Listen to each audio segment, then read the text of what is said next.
Então, pessoal, hoje a aula é com a nossa prof, a Luana. Ela é corretora, ela é avaliadora e é prof aqui do IBREP. E ela vai falar sobre os métodos avaliativos. Luana, é com você. Estou aqui se precisar.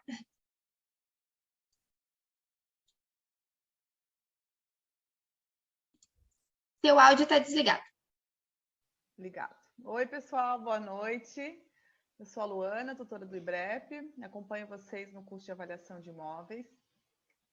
Quando vocês têm dúvidas também, entram lá no ambiente virtual, no Tira Dúvidas, vocês caem comigo ou com a doutora Karina, que também é especialista em avaliação, engenheira.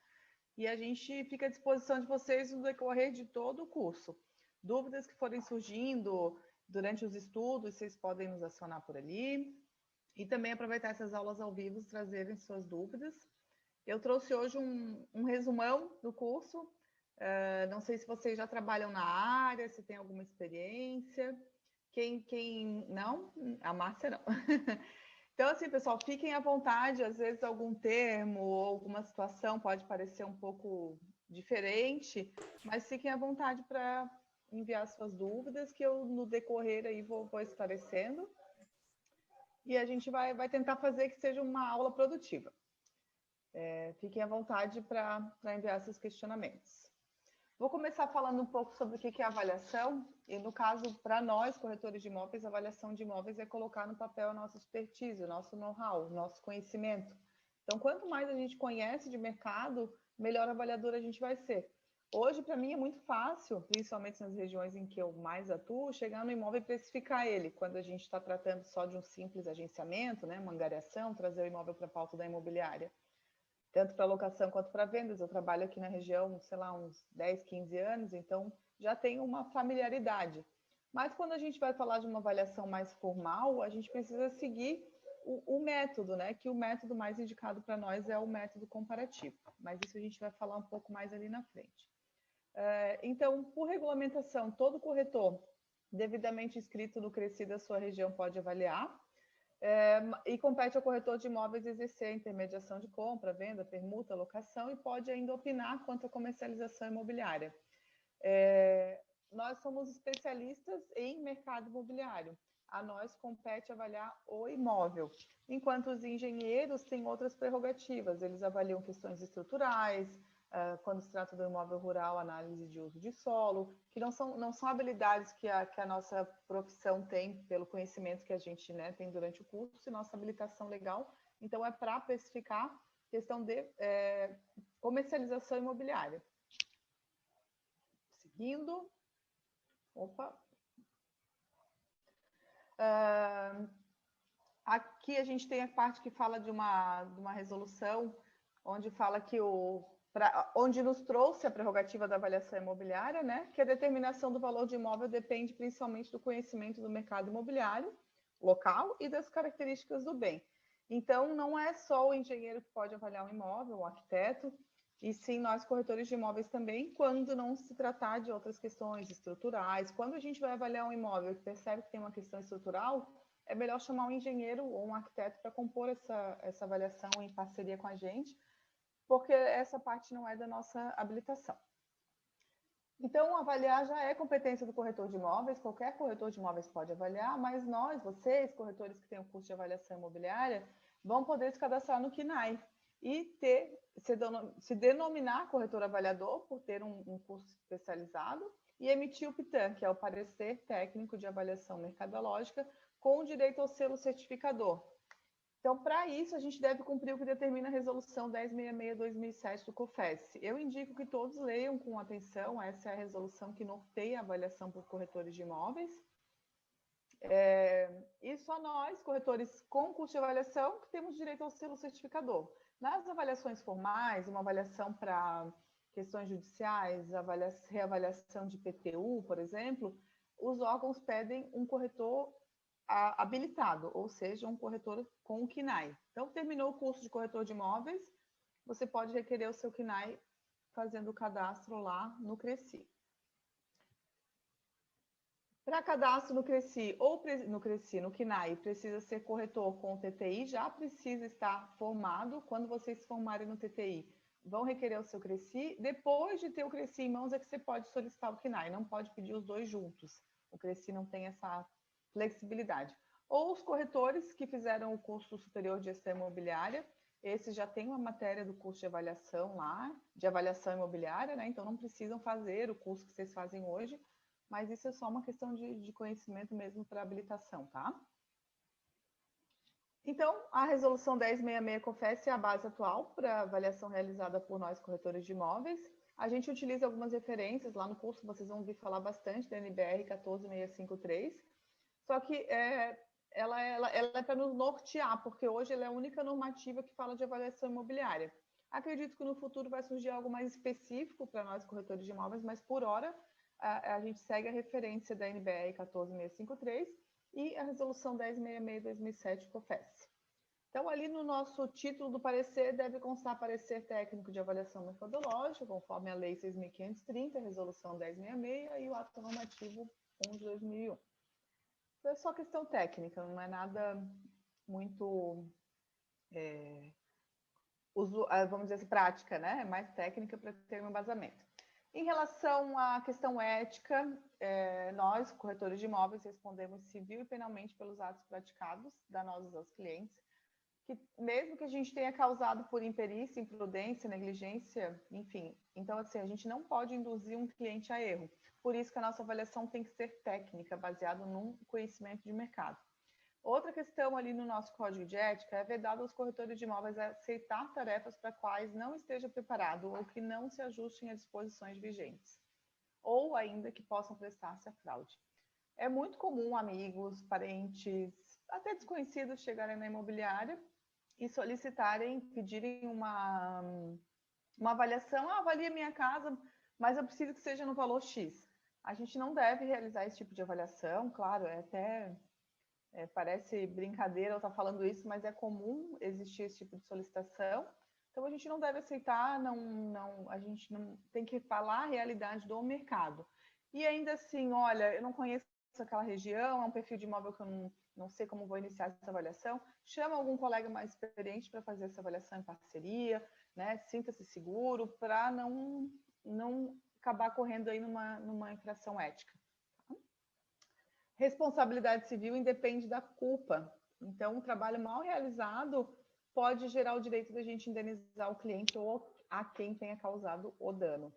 Então, é importante, pessoal, a gente estar ciente da nossa responsabilidade como profissional para ir para o mercado realmente fazer a diferença como profissionais qualificados que vocês vão se tornar, estão se tornando pelo conhecimento adquirido aqui e depois, com certeza, na prática diária da corretagem. Pessoal, até aqui tá ok? Queria saber se tem alguma dúvida, alguma questão que a gente... Luana tem uma pergunta no chat. Vamos lá. Da Isamara. No caso, os avaliadores podem fazer laudos, tipo, para banco, esse tipo de documento? Vamos lá. Para banco, o que ocorre? Eu já ouvi alguns corretores falar que fazem avaliações para banco. Mas, quando trata-se de uma avaliação para financiamento, geralmente o banco vai querer um avaliador engenheiro. O banco vira, não é sócio, mas ele fica alienado, o imóvel fica matrícula alienada em favor do banco, enquanto o imóvel está sendo financiado. Nesse período, o banco não pode permitir que ocorra algum problema no imóvel. Então, uma avaliação de engenheiro, ela avalia também a questão estrutural, a qual nós não somos habilitados. Por isso, dificilmente vai conseguir fazer uma avaliação para banco. Se for uma avaliação para fins de levantamento patrimonial, que o cara precisa ter valores, mas não vai ficar alienada de dívida, alguma coisa assim, é provável que aceite. Mas cada banco vai ter o seu critério, cada instituição vai ter o seu critério de aceitação do profissional avaliador. Já nas avaliações judiciais, nós podemos sim nos credenciar como avaliadores, precisa avaliar no TJ do seu estado qual é o processo, quais são os critérios, né, para cadastramento de corretor, de avaliador, e seguindo ali, tendo os critérios, ok, vários colegas são cadastrados, no judiciário é mais comum. Vocês podem também fazer divulgação do seu trabalho lá com os advogados que trabalham com direito de família, divórcio, inventário. esses caras já pedem avaliação antes de virar um processo, uma disputa judicial, né? Às vezes as partes encaminham cada uma a sua avaliação e entra-se num acordo antes do juiz precisar chamar e pedir essa avaliação para decisão judicial, né? Então também é um bom nicho de atuação. E divulgar seus trabalhos, né, nas redes sociais, no mercado em geral, se tornar um profissional referência, vai trazer bastante avaliação. Eu trabalho em imobiliária já há muitos anos, então minhas avaliações vêm dali, já são automáticas, aparece bastante trabalho, tanto avaliação mercadológica formal ou avaliações para fim de angariação, que essas vão ser as que vocês mais vão enfrentar inicialmente. O cara vai chamar vocês que é vender o imóvel, que é uma avaliação. E agora, né, por onde eu começo? E aí a gente vai tratando aqui no curso e vocês vão me enviando suas dúvidas. Dicas, né? Conheça o seu mercado. Por onde eu vou começar, Luana? Estou chegando agora nesse mercado. Conheça o seu mercado. Plano diretor da sua cidade, isso na internet. A lei de ocupação de uso do solo do município também. O CUB, que é o custo unitário básico da construção civil. O CUB muda por estado, então Santa Catarina é um CUB, Paraná é outro, Rio Grande do Sul é outro. Entrem lá no site do Sinduscon, da região de vocês, e busquem o CUB para ter a referência do valor de metro quadrado construído na região. Fazer análises comparativas no mercado que vocês trabalham, um terreno de esquina por um terreno de meio de quadra, qual é a diferença que eles têm em valores, como que eu chego nessa situação? Quando sair um loteamento na tua cidade, dá uma olhada, vê a questão das tabelas, como é essa diferença, para poder compreender essa média, estudando mesmo, percebendo o mercado que vocês atuam. Ah, saiu um prédio novo ali da construtora tal. Qual é a diferença de valores do imóvel no primeiro, no quinto e no 10º andar? Né? Para a gente ter uma ideia hoje de quanto que muda. Ah, um apartamento já todo reformado ou sem reforma, um apartamento de frente para um apartamento de fundos. Às vezes, teoricamente, o de frente vale mais, mas pode acontecer de a frente ser para uma rua barulhenta e os fundos para um lindo bosque, para sei lá, né, tem uma melhor posição solar. Então, esse caso, a frente continua sendo mais valorizada? Não, nesse caso, o fundo vai ter melhor valor. Da mesma forma, o imóvel mais alto geralmente tem o melhor valor, mas em cima do apartamento fica o salão de festas do prédio. Vale mesmo tão mais tu morar embaixo do salão de festas? Então, cada questão deve ser analisada para poder compor o valor do imóvel. Apartamentos similares, mas em prédios diferentes e com áreas de lazer diferentes. Às vezes os prédios são muito similares, mas o prédio X lá tem uma piscina, uma baita quadra, um bosque. Esse prédio vai valer mais, sim. Quanto? Então a gente tem que estudar o nosso mercado para a gente poder, quando aparecer uma avaliação, fazer essas comparações e as correções necessárias para que a gente chama de homogeneização, vamos falar mais à frente, para equiparar essas diferenças e poder fazer uma avaliação correta pelo método comparativo. Um imóvel que é passível de financiamento e outro não, aqui na minha região, na Grande Florianópolis, tem muito imóvel de posse, ou imóveis que o pessoal construiu e não averbou a construção na matrícula do imóvel. Esse imóvel que não é financiado, ele vai perder liquidez, ele vai ter aí, dependendo do mercado, 30%, 40% a menos de valor, né? Dependendo do tipo de documentação existente. Ruas que alagam ou ruas que não alagam. A minha rua que eu moro não alaga, mas 3 ruas acima, choveu, alagou.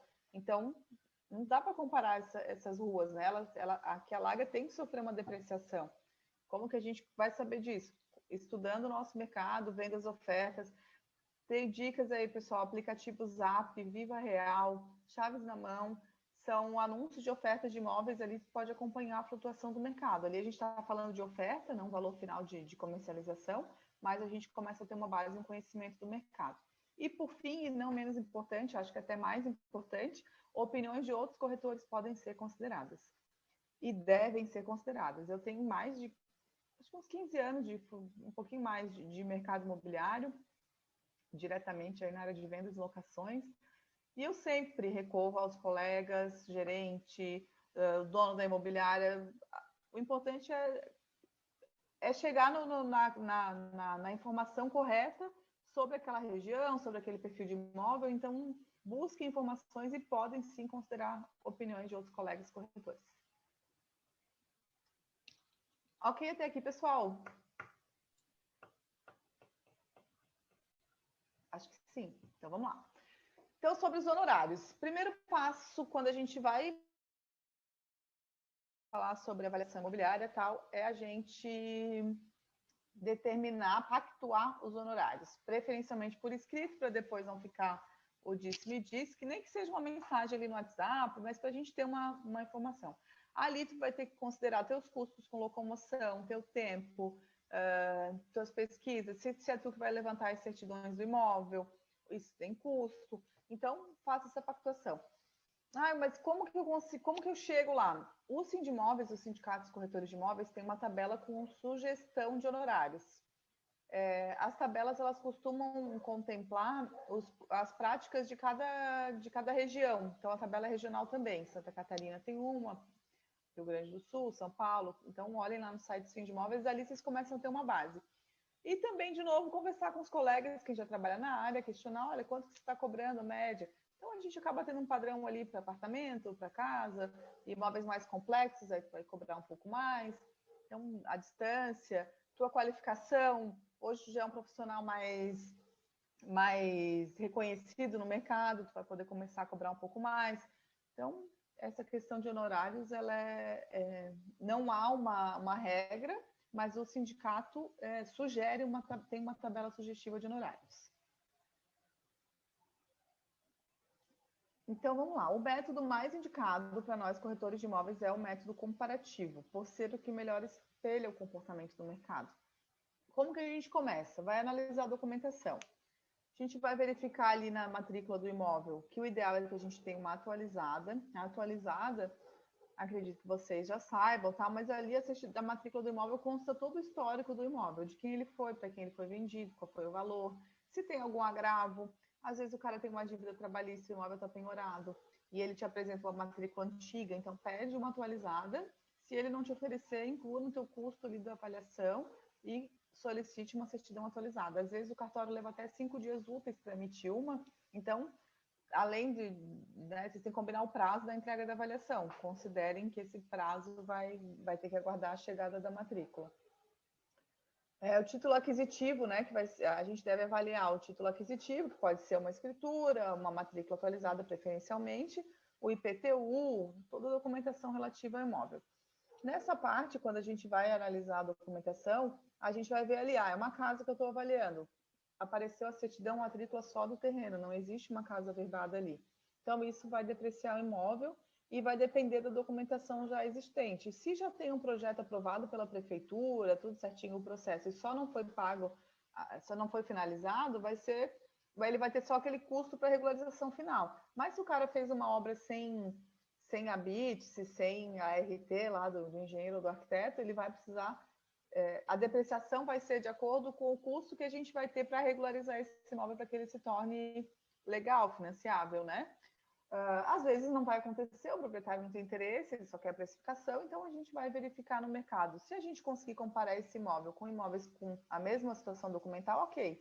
Já se a gente não conseguir, a gente vai ter que fazer eu só tenho na região imóveis similares, mas que estão averbados, estão todos regularizados. Aí a gente vai fazer o quê? A correção das amostras, que a gente vai falar lá mais na frente, que é o processo de homogeneização, vai descontar um pouco ali nas nossas amostras para que elas possam ser equiparáveis ao imóvel avaliado. Luana, mas quanto que vai ser? Vai depender do custo que falta ali, vai ter que levantar esse custo para a regularização da obra, então esse valor fica descontado ali, né, para que possa ser comparado. Aqui na minha região, como eu falei, tem bastante imóveis de posse. Os imóveis de posse chegam a valer 30%, 40% a menos que outros imóveis escriturados. Então, né, cada região vai ter suas especificidades. Conhecendo o mercado, a gente vai conseguindo depois chegar nesses percentuais de deságio para poder ter uma avaliação mais precisa. Acho que é isso aí. Expliquei praticamente. Alguma questão pendente, pessoal? Tem uma pergunta aqui no chat, Luana, do Wagner. De quanto em quanto tempo a avaliação tem que ser revisada? E qual a melhor prática? Legal. A avaliação, na realidade, eu sugiro que vocês estipulem um prazo de validade para a avaliação de vocês. aconteceu uma coisa bem interessante aqui no meu mercado, onde eu moro, que é no sul da ilha.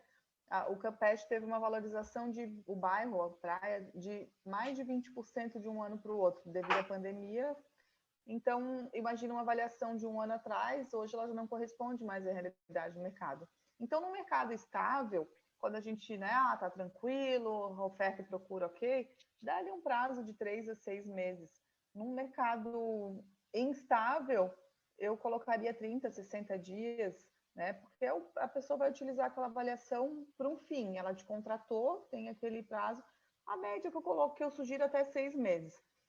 Para não ocorrer, tipo, teve uma questão econômica muito grande e mudou tudo, ou valorizou, desvalorizou. Então, tu estipulou ali um prazo médio que não vai ter uma grande oscilação no mercado. E, claro, está sempre atento às questões econômicas, o conhecimento do mercado, porque pode haver como a região aqui da nossa Universidade Federal, agora com a pandemia, os investidores ficaram com os imóveis vazios.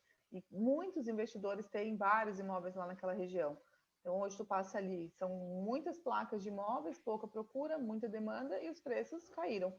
Quando voltar às aulas, a tendência é voltar a subir. Então, tem que acompanhar o que está acontecendo no cenário, né, tanto econômico como regional, questão os micromercados, vamos dizer assim, que aqui em Floripa é comum. Eu tenho um preço no sul, outro no norte, outro no centro, outro no continente. Cada bairro do continente tem uma precificação. Então, a gente vai conhecendo o mercado e conseguindo realizar mesmo esse trabalho avaliatório, né? Passo 2, a gente tem que fazer a vistoria do imóvel, né? É difícil avaliar sem ver o imóvel. Só pode acontecer numa situação muito rara. A pessoa, quem está morando lá é ex-mulher e ela não quer deixar ver o imóvel. Então, tu vai avaliar numa situação paradigma, onde tu vai relatar no parecer que não pode visitar o imóvel, avaliei por fotos, por essa situação, não tive acesso e tal. Então, aí a gente vai ter um risco de margem de erro muito grande. Depois a gente vai poder utilizar do fator de arredondamento e tal, para dar isso a gente vai falar mais lá na frente também, para dar uma equilibrada. Mas, no geral, a gente deve vistoriar o imóvel, relatar o que tem, o que não tem. Às vezes a sala está reformada, o quarto não, então ali tem um padrão melhor, o piso é porcelanato, tal. Descrever tudo para que a gente possa, enfim, ter a descrição real do imóvel, onde tu leia ali, tu se imagine entrando no imóvel, né? A vistoria deve apresentar os dados gerais do imóvel, endereço, dados legais e técnicos do imóvel, conhecer o entorno, vias de acesso, infraestrutura da região. Isso, quando tu vai fazer a vistoria, dá uma volta, já começa a olhar também se tem placas de imóveis ali na região, para depois, qual a imobiliária, a nota, para depois poder entrar no site e ter as amostras para poder fazer a comparação.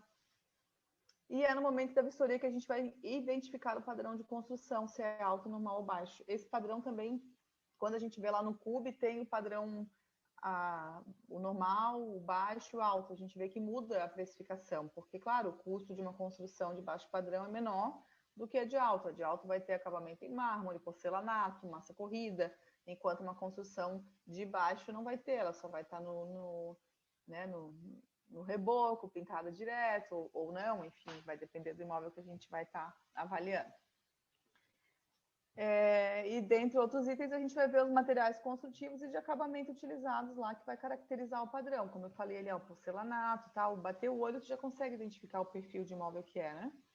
Isso também, pessoal, é convivência com conhecimento de mercado. Quem ainda não atua vai fazer o estágio, vai ter acesso à pauta da imobiliária, vai ter acesso a pessoas mais experientes que vão, né, ajudar vocês aí a conhecer, a praticar esses conceitos que vocês estão estudando aqui. E terceiro, e bem importante, a gente começa a pesquisar os imóveis para compor o quadro amostral. Para gerar uma média, depois, lá na conta final, a gente recomenda que o quadro seja composto por, no mínimo, 5 amostras. A gente foi lá, fez a vistoria, anotou um monte de placa que tem na região, tal, e conversa com o zelador, pergunta se tem informação de imóvel vendido ali recentemente. O síndico pode ser uma pessoa também que pode dar informações. E ali, quando a gente tem bastante informações de amostras, a gente vai excluir as amostras que são muito diferentes do imóvel avaliando. Amostras com valores muito discrepantes, muito acima ou muito abaixo, a gente exclui, perdão. Imóveis com padrões muito diferentes do imóvel avaliando também, enfim, tudo que for muito diferente a gente exclui, porque senão não vai poder gerar a média correta e chegar no valor médio do metro quadrado ali da região, né? O quarto passo, a gente vai fazer a homogeneização das amostras. Vou falar mais ali na frente também sobre homogeneização, que é a correção que a gente pode fazer nos imóveis similares para que eles possam ser equiparados ao imóvel avaliando. Então, eu tenho ali 10 amostras. Dessas, 5 são no mesmo prédio, 3 no prédio vizinho e 2 no outro. Como é que eu vou fazer os prédios vizinhos não podem ser comparados. O apartamento ali do mesmo prédio, um está reformado. Então, cada caso a gente tem que avaliar para que possa corrigir a discrepância existente entre as amostras e que esses imóveis possam ser equiparados e gerar uma média para chegar no valor médio do metro quadrado daquele perfil de imóvel naquela região. E, por fim, a gente determina os valores unitários homogeneizados, né? Faz a correção em cada amostra para fazer a média daquele imóvel. Depois, vamos lá, volta um pouquinho. Cheguei no valor médio do metro quadrado de cada imóvel. Depois a gente faz a média, fazendo o quê? Tenho 10 amostras. Deu a média, vamos chutar aqui arredondando para ficar mais bonitinho. Deu R$2.000 o metro quadrado de cada amostra ali daquele imóvel. E o meu imóvel avaliando tem 100 metros quadrados. A gente aplica os 2.000 vezes 100 e vai chegar no valor do imóvel. Estou resumindo, pessoal, estou sendo bem superficial, mas para vocês entenderem ali a conta final que vocês vão fazer depois lá nos exercícios simulados do curso. E aí a gente determina o valor médio do imóvel avaliando, fazendo primeiro a gente chega no valor médio do metro quadrado de cada imóvel, depois a gente soma tudo, divide pelo número de imóveis para chegar na média, e esse valor a gente aplica a metragem do imóvel para chegar no valor médio estimado. Depois seguimos para a redação do parecer propriamente dita, que deve seguir o que está disposto lá na resolução 1066 do COFES. E que é bem importante, pessoal, todos devem ler, e se tiver alguma dúvida, me chamem lá no Tira Dúvidas, ela é a nossa base para as avaliações imobiliárias, tá? Luana, tem umas perguntinhas antes de tu começar essa parte. Pode mandar. Está linkada ao assunto que tu estava falando. A Isamara mandou aqui, as amostras têm que ser exclusivas de imóveis que já foram vendidas ou pode ser usado de imóveis que estão à venda? Pode ser também. Os imóveis vendidos são mais precisos, porque a gente sabe que aquele foi o preço final de venda. Os imóveis que estão à venda, geralmente ele tem uma gordura. O proprietário bota um pouquinho acima. A gente sabe, eu estou vendendo um imóvel agora que entrou por 480 mil e não tinha choro, ele já estava no valor final. E o primeiro cliente que viu comprou porque ele sabia que estava no preço de mercado. Ele já conhecia o mercado, está procurando imóvel há 2 anos na região. Achou o imóvel certo, está comprando. Outros imóveis, quando estão em oferta, esse imóvel poderia estar na pauta, por exemplo, por 550 mil, mas ia fechar por 500, por 480. Então, essa gordura que a gente tem de negociação, depois que a gente está ali trabalhando, conhecendo o mercado, consulta outros colegas, pergunta, olha, esse imóvel aqui, tu acha que está no preço final de venda? Não, está quanto por cento acima? 5, 10, 15, 20%? Cada amostra que a gente pega de imóveis que estão em ofertas devem ser analisadas também. Não é chegar e colocar como no exercício, a gente coloca ali 15% de homogeneização pelo fator de comercialização, que é esse fator que a gente usa para corrigir os valores de imóveis que estão à venda.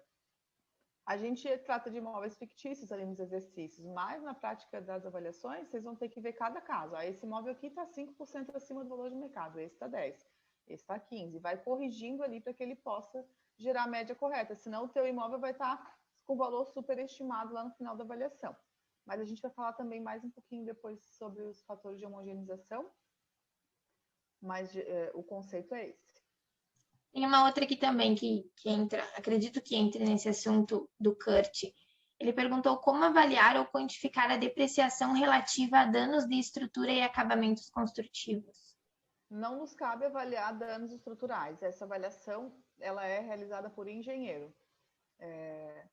Uma questão superficial, uma infiltração, algo que não é estrutural, a gente pode chamar um profissional e perguntar, olha, quanto que vai sair para resolver essa questão aqui? R$15 mil. Aí a gente faz essa depreciação ali naquele imóvel pelo valor da correção. Quanto custa para que ele fique pronto, bom, né? Para que ele fique no nível dos outros imóveis do quadro comparativo. Então, mas estrutura a gente não está habilitado a avaliar, porque é muito. Nós avaliamos a precificação pelo mercado.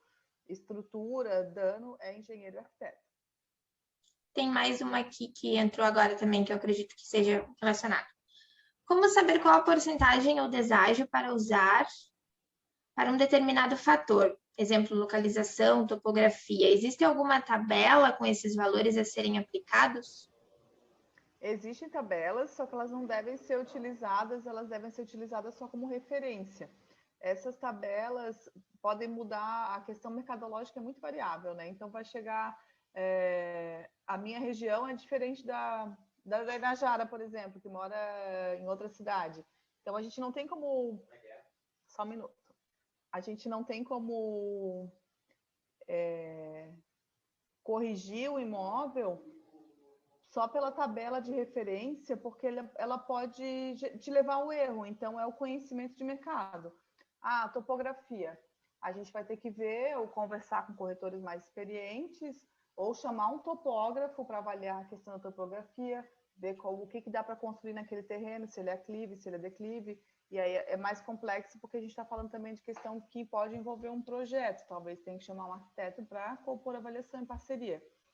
O fator de comercialização, que é esse das amostras que estão à venda ou imóveis já vendidos. Os imóveis à venda, a gente vai ter que estudar, conhecendo o mercado em que você atua, você já vai chegar num ponto que você vai ver um anúncio e vai dizer, isso aqui está caro. Ontem eu fui avaliar um imóvel para locação, o cliente quer R$2.500, e o valor ali eu sei que não passa de R$2.200. Tentei argumentar, o cara não quer. Então, esse imóvel está com R$300 de margem. Ele está fora do preço de mercado. Se eu for fazer uma avaliação ali em outro prédio, né, para locação, por exemplo, quiser utilizar esse imóvel como referência, eu vou ter que depreciar esses R$300. Então, é a média do mercado, o que o mercado de fato trabalha. Tem outros fatores, localização. Como eu falei, a minha rua não alaga, 3 ruas acima alaga. Um imóvel aqui, hoje na minha região, tem uma diferença de um terreno pelo menos de R$100 mil. Então, conhecendo a região que tu atuas, tu vai poder olhar as tabelas e ver se elas são aplicáveis. A gente, inclusive, apresenta algumas lá na biblioteca, que vocês podem utilizar como referência, mas elas não são base para avaliação. Ela é referência. A base são os imóveis vendidos e a venda na região que vocês atuam. Por isso, a gente trata de avaliação mercadológica. Entenderam, pessoal? Ficou alguma dúvida? Eu me perdi um pouco ali, tive uma interrupção aqui. Não, a princípio tá tranquilo. Tá Depois ok? tem algumas outras perguntas, mas aí eu te faço no final. Beleza, vamos lá. Então, as dicas para emitir o PITAM, que é o parecer técnico de avaliação mercadológica. Apresentar os requisitos mínimos estabelecidos na resolução COFES. São mínimos e vai depender do tipo do imóvel e da finalidade da avaliação. Talvez precise ser uma avaliação mais detalhada, como, por exemplo, aquele caso que o imóvel não está averbado ali, a gente pode sugerir no parecer a averbação, pode dar o preço e dizer que ele averbado vai valer tanto, que a situação real hoje ele vale 500 mil, mas se averbar, resolver tal, pode valer até, sei lá, 650, dependendo do mercado. Enfim, aí com conhecimento de mercado vocês vão conseguir fazer essa precificação. Os requisitos mínimos para a emissão do PITAM. A identificação do solicitante. Nem sempre o solicitante é o dono, né? Nem sempre quem solicita avaliação é o proprietário. Pode ser o pai, o irmão, um amigo, quem solicitou, né? Pode ser o advogado. Então, você coloca ali quem te contratou para fazer a avaliação imobiliária. E aí, tu pode citar os proprietários ali nesse item também. O objetivo do parecer técnico normalmente está vinculado à determinação do valor de imóvel, né? Aí você coloca ali a finalidade, para fins judiciais, para fim de avaliação patrimonial, para fim de espólio, no caso dos inventários. Identificação e caracterização do imóvel. Aqui a gente vai lá naquela matrícula que a gente pegou do imóvel e vai dizer tudinho lá. Confronta com área de tantos metros quadrados, confrontações, tudo tem ali. Aí a gente vai copiar ali essa descrição, incluindo a matrícula e o endereço completo, está tudo na matrícula. E na descrição do imóvel, a gente deve colocar os seguintes itens, que são esses que estão na matrícula. Área construída, área do terreno, dimensões perimétricas, confrontações, descrição individualizada dos acessórios e benfeitorias, se houver, às vezes, sei lá, tem mais de uma casa no mesmo terreno, descrever exatamente o que tem ali. Contextualização do imóvel na vizinhança, o imóvel está numa região servida de comércio, bancos, enfim, escolas, o aproveitamento econômico do imóvel, se ele é residencial, comercial ou misto, e a data da vistoria. A data da vistoria é importante, porque vai que, sei lá, 3 dias depois pegou fogo o imóvel, e ele não está mais ali. Então, tem que ter a data que você vistoriou, da onde você tirou a base para aquelas informações da avaliação.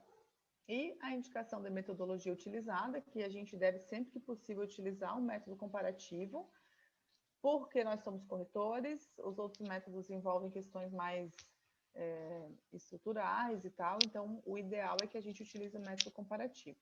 E, por fim, o valor resultante, data de referência, e aí a gente vai colocar o valor de mercado e, como a gente falou anteriormente ali, se estabelecer um prazo de validade, porque esse bem pode alterar com o tempo, né, em funções das condições de mercado e outros fatores econômicos, enfim. A identificação, um breve currículo. O pessoal sempre pergunta, mas o que é um breve currículo? É simples, Luana, corretora de imóveis, gestora imobiliária, Cresci 16361, KNAI número tal, um resumo da tua carreira como corretor avaliador ou experiências relacionadas, né, à comercialização, tal, pode agregar, e deve conter o número do Cresci do KNAI. Além desses itens, recomenda-se anexar o relatório fotográfico, plantas de situação, localização, mapas, certidão atualizada do registro de imóveis, outras certidões que tiver o imóvel, impostos e tal, e o nosso currículo como corretor avaliador. Aqui eu falei um geral do que é o método comparativo e os dados, as dicas para emissão do PITAM. Eu sei que muitos aqui estão começando o curso agora, eu vejo umas carinhas meio preocupadas, e pode parecer assustador, porque são informações novas, mas eu queria saber se até aqui se os conceitos foram entendidos, porque depois a prática a gente sabe, a teoria é uma coisa, a prática é outra, mas se tem alguma questão que ficou pendente aí para a gente partir para uma homogeneização, que é onde a gente vai falar dos fatores, das reduções, correções. Tá ok até agora, pessoal? Se tiverem dúvidas, vão colocando ali para a gente. Obrigada. Então, o que é homogeneização? Na prática das avaliações, quando a gente seleciona imóveis para comprar um quadro amostral, eu não sei se vocês já chegaram lá nessa parte dos estudos. A gente vai fazer o quê? A gente vai para o mercado selecionar imóveis para que possamos comparar e chegar no valor do metro quadrado daquele perfil de imóvel naquela região. A gente tem que buscar imóveis que tenham similaridade com o imóvel avaliando, mas isso nem sempre é possível. Então, às vezes, a gente precisa uniformizar as diferenças, que é corrigir as amostras através da homogeneização. Os acréscimos ou redutores, geralmente é redutor, mas pode ser acréscimo também, devem ser aplicados nos imóveis comparandos e não no imóvel avaliando. O imóvel avaliando é a nossa referência. É no bairro tal, é um prédio, fica no andar tal, de frente. Então, vou tentar buscar amostras o mais similares possíveis, mas na região não achei 5 amostras com esses critérios. Eu achei imóvel parecido de fundos. Posso usar? Pode. Eu achei imóvel com 2 vagas de garagem, mas o imóvel avaliando é uma só. Posso usar? Pode. O que eu vou fazer? Eu vou corrigir, ver quanto na região, qual é a diferença do valor de um imóvel de fundo, para que eu possa corrigir ele, para que ele se torne equiparável. E qual é o valor de uma garagem a mais ali naquela região, para que eu possa diminuir aquela garagem naquele imóvel avaliando, para que ele possa ser equiparável. Então, a gente elimina as discrepâncias, as diferenças entre os imóveis, fazendo com que eles tornem-se comparáveis, né, e mais similares ao imóvel avaliando. Isso é homogeneização. Parece difícil, mas não é tanto. Depois a gente vai se familiarizando e fica mais fácil. Então, essa uniformização visa equalizar os valores dos imóveis do quadro amostral, devido às diferenças entre eles, que podem ser físicas, localização, econômica ou de outros, qualquer fator que apresente influência na determinação do valor do imóvel. Pode ser uma reforma que foi feita, uma garagem a mais. O cara tem casas ali parecidas na região, mas uma delas tem piscina, e agora é o mesmo padrão de terreno, as construções são similares. Vê quanto custa para colocar uma piscina ali naquele imóvel e faz aquela a correção, tira esse valor para que ele possa ser equiparável, como se ele fosse um imóvel sem piscina. Então, sobre as tabelas, quem estava perguntando, lá na biblioteca a gente encontra tabelas, né, que podem ser utilizadas como referência, elas vêm da BNT e outras literaturas, da planta de valores genéricos da prefeitura. Só para vocês verem tabela, gente, se a gente for utilizar a planta de valores genéricos, geralmente é um tiro no pé, porque ela, via de regra, é diferente do valor de comercialização dos imóveis, que essa é a do IPTU. Às vezes está um pouco abaixo, às vezes está um pouco acima. Então, a gente tem que utilizar como base os imóveis e o mercado que a gente atua. Então, o critério das aplicações dos fatores de correção vão depender da nossa experiência e da análise da nossa interpretação da influência dessas características na formação do valor do imóvel e definindo, assim, o percentual que a gente deve aplicar. Eu estou falando aqui agora só de valores, quanto custa uma garagem a mais, custa 100 mil, então eu transformo esse valor em percentual, faço essa correção ali na conta, para que eu possa equiparar esses imóveis.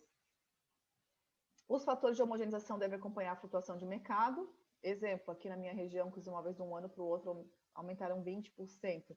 Então, eu tenho que estar ciente do que está acontecendo no meu mercado, senão eu vou trabalhar com o valor do ano passado e perco dinheiro, meu cliente também. Isso pode ser um grande problema. E cada homogeneização deve ser aplicada de acordo com a sua influência na formação do valor do imóvel. Por isso que a gente não deve usar realmente só as tabelas, né? Mas a análise do comportamento do mercado, sim. E os percentuais podem variar de região e perfil de imóvel. Como aqui, o meu bairro aumentou 20%, mas outros bairros 5%, 8%. Então, a gente não pode tirar como base uma região, uma macro-região, e sim um mercado local. As situações em que a gente aplica os tratamentos por fatores, que é a homogeneização, devem refletir o comportamento de mercado. É esse conceito que vocês têm que ter em mente. Por isso, às vezes a gente tem dúvida, recorre. Eu tenho um imóvel lá no norte da ilha, eu não tenho experiência, tenho pouca experiência lá. Eu falei com um colega que é de lá, ele foi comigo avaliar, me ajudou, tal, me deu as referências. Então, a gente também vai fazendo parcerias, conversa com outros colegas, para não precificar errado, senão tu bota o imóvel também muito acima do valor de mercado na tua pauta, que não vai vender, teu cliente vai ficar insatisfeito. Pelo menos, às vezes, geralmente, via de regra, eles querem um valor acima do valor avaliado, mas a gente tendo a avaliação inicial, olha, eu te avaliei em tanto. Então, ele começa depois a baixar tal, e vai chegando no nosso valor, que é o valor de mercado. Luana, tem uma pergunta. Pessoal. Deixa eu te interromper um pouquinho, desculpa. Tem uma pergunta que se encaixa no que tu estava falando ali da Tatiane. Ela colocou assim, ó. Então, existem essas diferenças entre 3 imóveis, por exemplo, não consigo falar a palavra. O seu áudio... Tá ouvindo? Homogeneização. Parei nessa palavra. Precisa ser feita separadamente conforme as diferenças de cada um? Porque, se não me engano, nos simulados do curso, se faz uma homogeneização para todos juntos. Isso. Lá, a gente trata de imóveis fictícios. Então, nós indicamos no enunciado o percentual corretivo que vocês devem utilizar nas amostras. Quando a gente trata do fator de comercialização, a gente dá a gente passa ali 15%, a gente estipula esse percentual. Mas quando a gente tratar de avaliações reais, você, corretor, que vai estipular esse percentual. Então, o correto é que você avalie cada imóvel de acordo com a situação que ele está no mercado. Às vezes, um imóvel vai estar 5% a mais do valor de mercado. A gordura que a gente tem ali, a margem para negociação, que é o que a gente costuma negociar com o proprietário. Qual é a margem que eu tenho para negociação? Pode ser 5%, 10%, 20%. A média é até 20%. É difícil ter um imóvel 20% acima do valor de mercado. Apesar de eu ter colocado na minha pauta, essa semana, um imóvel com 30%, 40%. Mas o proprietário fez questão.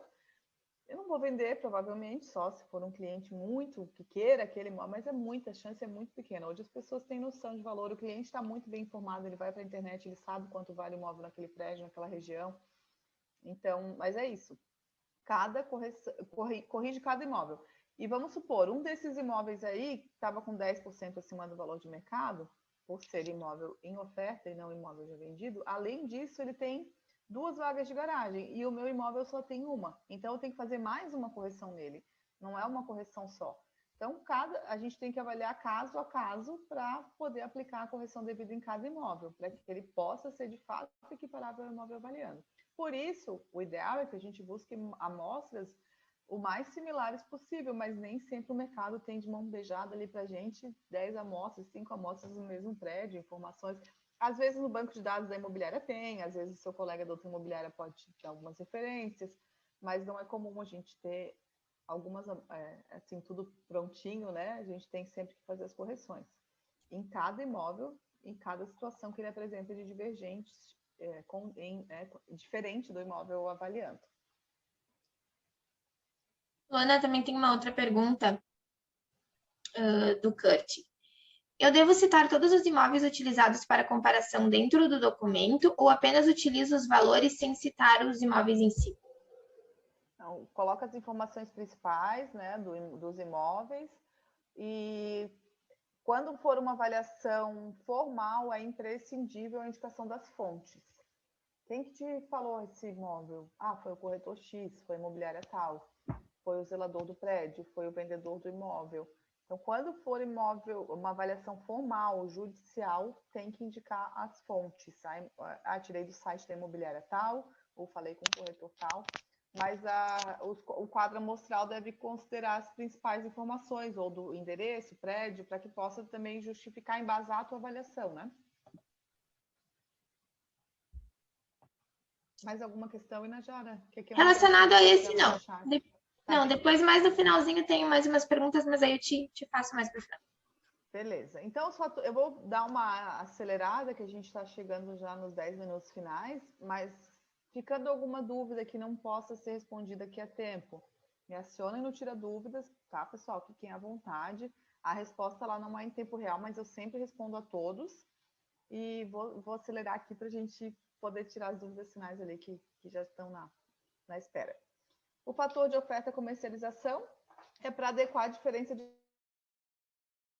mercado. Os imóveis vendidos recentemente não precisam ser homogeneizados. E outra coisa, não utiliza como amostra o imóvel vendido há 2 anos atrás, 1 ano atrás. Procure amostras contemporâneas, né?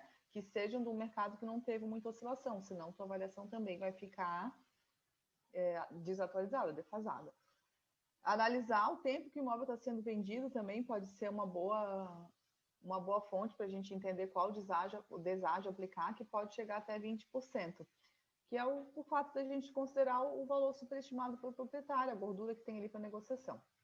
Localização. A gente adequa ali pelas diferenças da posição dos imóveis, né? E se não for confiáveis, deve ser deduzida pelos profissionais. Aqui um exemplo que a gente usa é as lojas térreas. Em lojas térreas e sobre lojas de esquina, pode-se, aqui está deve-se, mas pode-se, porque o mercado de vocês pode ser diferente. Pode-se aplicar um valor adicional, usualmente de até 1,20, que seria de 20%, por causa das duas frentes do imóvel. O imóvel que tem duas frentes vale mais, ele pega uma esquina, é um imóvel comercial, então ele tem mais valorização.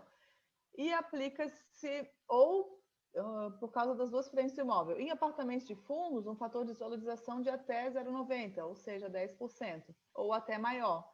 Mas, como a gente falou anteriormente, isso se for um imóvel padrão, mas se o imóvel tem uma vista para o fundo linda, para uma floresta, e a frente para uma rua barulhenta, os fatores se invertem.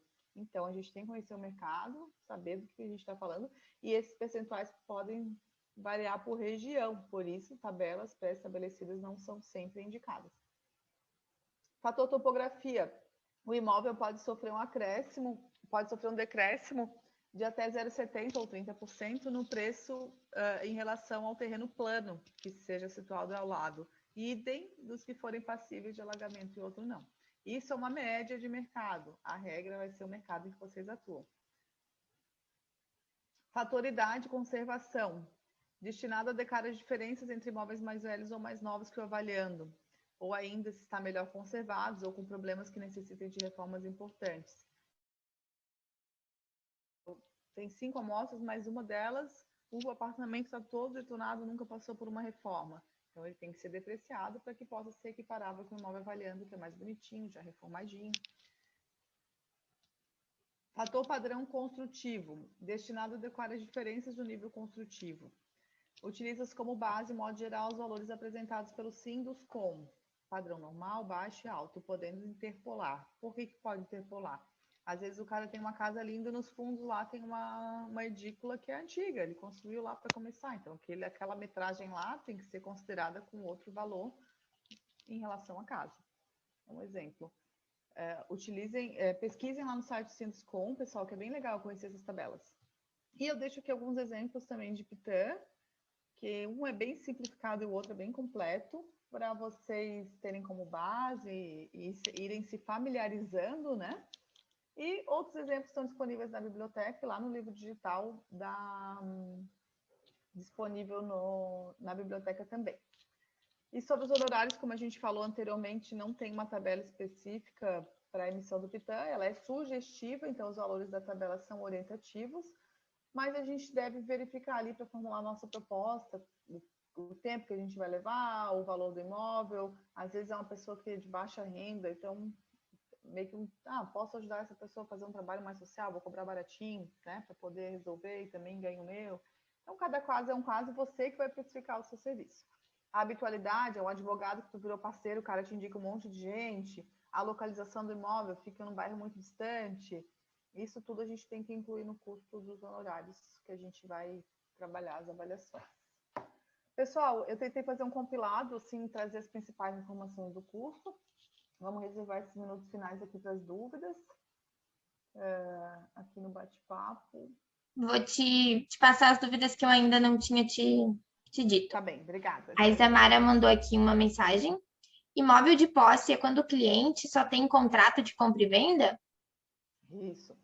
O imóvel de posse ele não tem escritura pública, ele só tem um contrato de compra e venda ou uma escritura de posse. Então, dependendo do tipo de documentação que ele tem, ele vai ter um valor. Aqui na minha região é muito comum.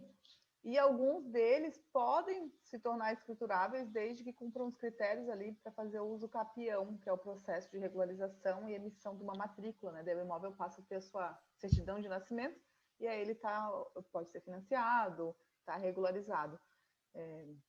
É isso aí. Aí tem uma outra pergunta do Jaime aqui. Luana, tu tens experiência com avaliação mercadológica para o judiciário? Se sim, tens uma média de demanda mensal, mesmo aproximada em Floripa? Não, hoje eu não atuo com avaliações judiciais, eu não tenho tempo. Eu além de trabalhar aqui no IBREP, sou corretora de imóveis e corretora de seguros. Então, eu não estou cadastrada no KINAI, mas tenho vários amigos que estão.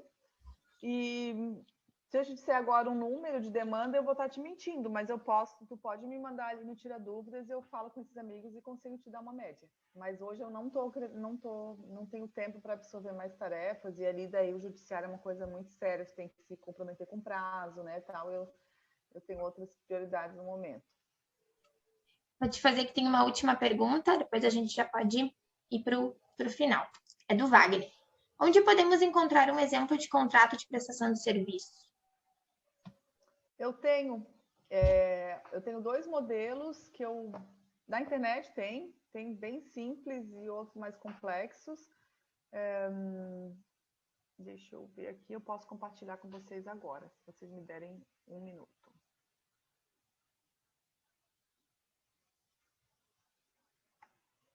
Acho que podes abrir o microfone, Najara, de repente, se alguém tiver alguma questão final que quiser, o que tu acha? Pode sim, fiquem à vontade. Então, pessoal, a gente está indo aí para os minutos finais. Se alguém quiser tirar alguma dúvida, enviar algum questionamento final enquanto eu procuro aqui esses links de referência, fiquem à vontade. Professora, sim. Tenho mais uma dúvida referente à avaliação de imóveis, porque eu estou com uma situação de um cliente que o imóvel terreno, por exemplo, dele, não tem nenhum próximo que foi vendido recentemente. Então, é uma situação totalmente diferente, né? E tenho outros que a metragem é bem menor, a questão da estrutura também, eu não consigo comparar, porque o valor também não bate. O que eu faço nesse caso? Tu consegue terrenos similares na região? Não estou conseguindo terrenos similares, que já foram vendidos. Eu tenho 2 opções de terrenos que estão à venda, mas não que já foram vendidos. E conversasse com imobiliários da região para ver se não tem referências. Isso também é um bom caminho. Ligar, se apresentar. Eu sou a Isamara, corretora, estou com avaliação, tal. É o que o engenheiro avaliador faz, tá, gente? O engenheiro vai num prédio, a gente vende um imóvel financiado, o engenheiro vai lá com a gente e ele tira da gente as informações. A diferença é que ele vai avaliar a questão estrutural, a gente não. Mas a gente pode ligar para a imobiliária que a gente nem conhece, falar com o corretor, se apresentar, pedir referências, dizer, olha, só quero uma informação para me compor uma avaliação, talvez seja um caminho, né? Tem outros métodos que eu posso passar alguns exemplos, mas eles são mais complexos e não são tão indicados para nós corretores de imóveis, que seria um método involutivo, um método evolutivo, porque eles não chegam na questão mercadológica. O ideal é que tu consiga referências de imóveis já vendidos ou buscar até em bairros vizinhos que tenham o mesmo potencial comercial, por exemplo. Aí tu pode utilizar o fator de transposição, onde tu traz, por aqueles imóveis terem... por exemplo, aqui na minha região tem 2 bairros, Campinas e Cobrasol, eles são vizinhos, eles são muito parecidos, os imóveis similares, eles têm preços iguais. Então, quando não tem uma referência ali, eu posso puxar do bairro vizinho e justificar no meu parecer que eu utilizei aqueles imóveis por ter o mesmo potencial comercial e por não existirem amostras em números suficientes ali na região em que eu trabalho, na região do imóvel, perdão. É uma possibilidade. E outra é ligar para as imobiliárias que trabalham na região, se apresenta, eu sou Isamara, corretora, estou com uma avaliação, estou com dificuldade, precisaria de referência e tal. Assim tu vai criando parcerias e com certeza vai ter informações. Mas sempre se apresentar, pessoal. Já tive corretor me ligando, se passando por cliente, e a gente percebe. E depois fica chato, a gente não consegue parceiro, a gente só perde. Então se apresente, diga que veio e com certeza vai ter sucesso. Obrigada. Imagina, eu só estou procurando aqui na minha pasta, me perdi aqui. Se tu quiser, Luana, depois a gente pode enviar para eles ou deixar disponível com a aula também. Assim, pessoal, quando vocês precisarem desse tipo de informação, de algum modelinho, também pode pedir lá no Tira Dúvidas que a gente manda o documento anexo para vocês, se não tiver na biblioteca. Eu vou adicionar nessa apresentação e depois a Ana Jara vai disponibilizar a apresentação, é isso? Pode ser, posso disponibilizar. Quando a gente fala na pactuação de honorários e já deixo pronto na apresentação para vocês. Perfeito. Fica, sempre que tiver, pessoal, também fazendo só um parênteses aqui no final, sempre que tiver apresentação que a gente for disponibilizar, fica junto com a gravação da aula, lá dentro do AVA, então vai ter um botãozinho para acessar a aula e outro para baixar o arquivo. Certo, pessoal, agradeço a participação de todos, espero que tenha sido proveitosa essa aula. Fiquem à vontade para me adicionar lá para me chamar no Tira Dúvidas, eu vou estar sempre à disposição de vocês. E agradeço a participação de todos, fico à disposição. Nós que agradecemos, Luana, por você ter estado aqui conosco. Obrigada. Obrigada, pessoal. Não esqueçam, eu coloquei no chat a avaliação da aula de hoje. Então, é importante que vocês lá tirem um tempinho para dizer o que vocês acharam e deixar sugestões, tá? Amanhã também tem aula do TTI. Então, eu espero vocês às 19h novamente. E é isso. Obrigada, pessoal. Obrigada, boa noite a todos.